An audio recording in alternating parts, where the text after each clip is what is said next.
Mwanamke anafikishwa kileleni na nani? Sina mwanaume. Si ndio? Mwanamke mimi ninafikishwa kileleni na mume wangu. Kwa hiyo kama sijafika, tatizo sio langu, tatizo ni la huyu aliyeshindwa kunifikisha mimi. Hapana lile. Yani that's what I'm thinking, because siwezi kujifikisha kileleni mwenyewe. Kwa hiyo mume wangu ndio kazi yake kubwa. Na kushindwa. Basi hilo ndio tatizo, ana nguvu probably anaisha. Unakijua hicho kilele? Unajua unajuaje kama hajakufikisha? Maana huyu pengine anajua kilele ukijui. Yaani unajuaje amekufikisha au hajakufikisha katika kilele ukijui? Nimekuelewa. Kilele unakijua? Mimi ninakijua kilele. Ninakifahamu. Kipi? Si kuna kilele kimoja kile cha kawaida nakijua. Kipi? Cha ambacho unafanya tendo la ndoa mpaka ukifika unasema Mlima Kilimanjaro una vilele vingapi? Viwili. Kibwa na Mawenzi. Wewe unakijua kipi? Tuache hapo. Mimi nafikiri tuongee hivi. Tuliweke hivi ili iwe ni faida kwa wengi. Wanaume wengi wana nguvu za kiume tena za kutosha. Halafu kwa uboya wao hawajui. Wanawake wengi hawana nguvu za kike, halafu hawajui. Inafika hatua sasa inakuwa mtafutano. Ngoja niwasaidie kwanza wanaume, ingawa tutageuka baadaye, lakini ngoja niwasaidie kidogo. Mwanamume, duration ya tendo la ndoa ni kati ya dakika 3 mpaka 7. Yaani mwanamume anayeweza kusimama akafanya tendo la ndoa kuanzia dakika 3 mpaka 7 ni mwanaume kamili tena shupavu. Bahati mbaya sana sasa, wanawake mmeshabeba kwamba mwanaume inabidi aende kwa duration ndefu mpaka wewe utosheke. Yaani wewe unadhani ni hivyo. Lakini ukweli halisi ni kwamba kama atakwenda dakika 7, yeye upande wake halijapita goli. Yaani yuko vizuri. Wewe ambaye ndio haujatosheka kwa hizo dakika 7, wewe ndio mwenye shida. Kwa sababu hiyo ni sayansi. Mwanamume anayekwenda kwa zaidi ya dakika 7 mpaka 12 ndo akaenda akafika mshindo, inaitwa delayed ejaculation. Yaani ni amechelewa sana kumaliza. Sasa leo hii mwanamke, kwa sababu wewe ndani ya dakika 7 unakuwa hujatosheka, unamtupia mzigo na lawama mwanamume. Halafu sisi wanaume kwa uboya wetu sana, sisi tunaenda kutafuta vitu vya kuongeza, twende dakika nyingi zaidi kwa ajili yako. Kumbe ilibidi tukusaidie, wewe ndio mgonjwa. Hilo ni la kwanza. Lakini lawama ya pili ambayo inawapata wanaume ni ile kwamba anakwenda mara moja hawezi kurudia. Na mnasema huyu ana upungufu wa nguvu za kiume. Mara moja tu harudi tena, ana upungufu wa nguvu za kiume. Ukweli halisi haupo hivyo.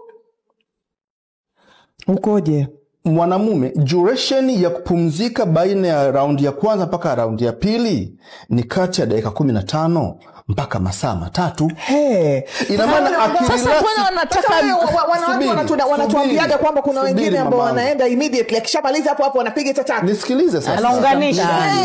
Nisikilize. Ndio maana pia kuna wanawake ambao ukimgusa tu anafika kileleni. Lakini hatuwekei kama ndio kipimo. Mwanamume akimaliza akapumzika dakika 15, 20, nusu saa, akajipasha tena kwa msaada wako wewe mwanamke, akapumzika lisaa lizima afa kainuka akaanza shughuli, yuko perfect, ni mwanamume kamili. Shida ni moja, kwa sababu wewe uliwahi kusikia kwa shoga yako kwamba yeye mume wake mpenzi wake akimaliza raundi ya kwanza pale anaunganisha, unadhani watu wote ni hivyo hivyo, lakini unasahau kwamba wewe pia ni chanzo. Kwa nini nasema hivyo? Kama leo hii tuchukulie tu mfano, wewe mwanamke unanitazama leo hii, unasema mume wangu mimi akishaenda mara moja harudi, naomba nikupe task mbaya lakini ifanye. Si ameenda harudi, mwite house girl ampe pale. Mwite house girl wako pale, wewe binti njoo mpe mume wangu. Atainuka hainuki? Kama anainuka shida yako, wewe uliyofanya siinuke. Kama ameweza kuinuka kwa mwingine, kwa nini ashindwe kuinuka kwako? Afu mlaumu yeye? Hiyo ni deep. Wanawake, leo umetugonga. Wanawake, naomba nikusaidieni hivi. Mwanamume anapomaliza, uwezekano wa kunyanyuka ni wewe kabisa. Na kama nafasi taruhusu, nitakufundisheni baadhi ya vitu viwasaidieni. Tufundishe baba. Kwanza labda niseme kosa moja ambalo wanawake 98% mnalifanya, afu mnalifanya huku mnajisifia. Jamani, mwanamke gani ambaye hamuandaagi mume wake wakati wa kutaka kuanza tendo la ndoa? Sasa mimi ndio inabidi niandaliwe. Mimi hapo ndo mnanishangaza. Mwanamke ndio anaandaliwa au mwanaume pia anaandaliwa? Umeona maneno hayo? Umeona maneno hayo? Okay, ngoja niiweke vizuri. Wanawake wengi wanafanya makosa haya mawili. Aidha la kwanza la kuto kujiandaa, akidhani yeye anapaswa andaliwe tu. Yani it is not all about you kufanyiwa tu. Na hili limefanya wanaume bahati mbaya maskini tunaingia kwenye mtego. Yani tunajiona kwamba sisi ni watu wa kuwafanyia tu wanawake. Ni kuwafanyia tu. Umpe hela wewe, umpeleke hotelini wewe, umnunulie pombe wewe, ulipe hela ya bajaji wewe na umridhishe wewe na mkitoka pale wewe. Ukweli halisi ni kwamba haipo hivyo. Mwanamke kosa la pili ambalo wanalifanyaga wao ni kujaribu kutuandaa wanaume kwenye raundi ya kwanza. Hii naomba wanawake niwasaidie. Jamani, mwanamume hahitaji maandalizi kwenye raundi ya kwanza. Kama unafanyaga hivyo huwa unafeli, achana na hiyo habari. Mwanamume raundi ya kwanza ni raundi very delicate. Ni raundi ambayo kama kweli anakupenda, very excited na wewe, very na muda mrefu hajafanya, inaweza isifike hata kile kiwango halisi cha dakika 3. Dakika 1 tu anaweza akamaliza. Na kwa bahati mbaya akimaliza ndani ya dakika 1 au 2, wewe unamtazama kwa jicho fulani vile kuona vile mbona hujaendelea sasa? Mbona hauwezi sasa? Alafu huwa tunafyonza. Inafanya kweli ashindwe kweli kwenda. Kumbe inafikia hatua sasa vijana wengi, naomba niwaambie wanaume wenzangu, uzembe ni uboya, sio sawa, tuache. Anaona na mwanamke hapa sasa kwa sababu lile la kwanza linakujaga faster, ngoja niingie bafuni. Anatoa, wanasema wanatoa uchafu. Kama alikuwa ujui ndo nakwambia. Anatoa uchafu wa mwanzo. Kwa sababu ile raundi ya kwanza si inaendaga faster, anaenda kutoa uchafu wa mwanzo ili awe vizuri, aende vizuri. Kumbe sasa wewe mwanamke kama kweli unaelewa, wewe unabidi umsaidie huyu mwanaume kutoa ule uchafu wa mwanzo.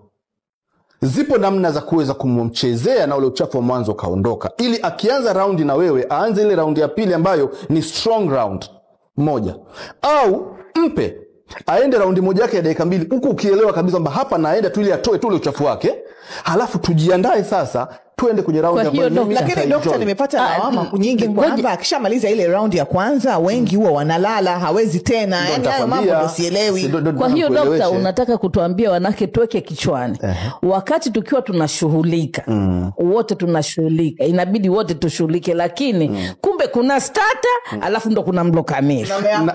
Alafu hiki kitu umeweka vizuri. Ngoja ni panue zaidi.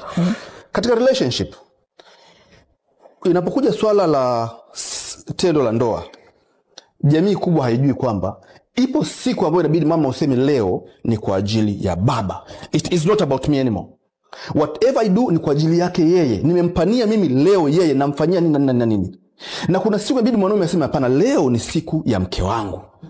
Sasa mkiwa mnaishi hivyo, kuna siku moja ambayo mama utakuwa umepania kwa ajili ya baba na baba amepania kwa ajili ya mama, ndio huwa burudani isiyokuwa na kikomo. Mechikali. Sababu kila mmoja hayuko pale kibinafsi, kila mmoja yuko pale kwa ajili ya mwenzie. Sasa shida inakuja pale ambapo wewe mama unafikiri ni wewe ufanyiwe. Halafu mzee kamaliza lile bao lake la mwanzo la dakika 2. Halafu unamtazama mbona harudi? Kwanza subiri, anarudia wapi? Yaani wewe umejilaza pale, amesha samehewe kwa lugha, amesha mwaga vitu vyake mle ndani, vimechanganyikana na vya kwako mle ndani, na labda una tatizo, unafanga sizima humo ndani, halafu unataka arudie humo ndani. It can't be. Ndio maana nikasema hivi, wewe kwako akimaliza mwite house girl. Ukitaka useme hana nguvu za kiume, jaribu au mwite msichana mwingine pale pale, uone ataweza hawezi. Kama hawezi, kwa anapungufa nguvu za kiume. Akiweza, shida ipo kwako. Wewe msaidie mwanamke. Baba akienda raundi yake ya kwanza, wewe ambaye unalalamika harudi. Akishamaliza, hebu toka. Jitengeneze katika hali ya usafi ambao akuone kama mpya. Tena make sure awe na uhakika kwamba kajisafisha. Wanawake wengine mimi wanafundisha hadi kujisafisha. Jisafishe kweli. Hebu kule ndani pabakie pasafi, peupe. Ajue kabisa kwamba hapa pako safi. Naomba nikupeni challenge wanaume wenzangu, mtanikubalia. Mwanamume akitumia mipira ni rahisi zaidi kurudia mara ya pili kuliko kama hajatumia mpira. Wewe unajua hilo? Wanaume wengi wanazo nguvu za kiume.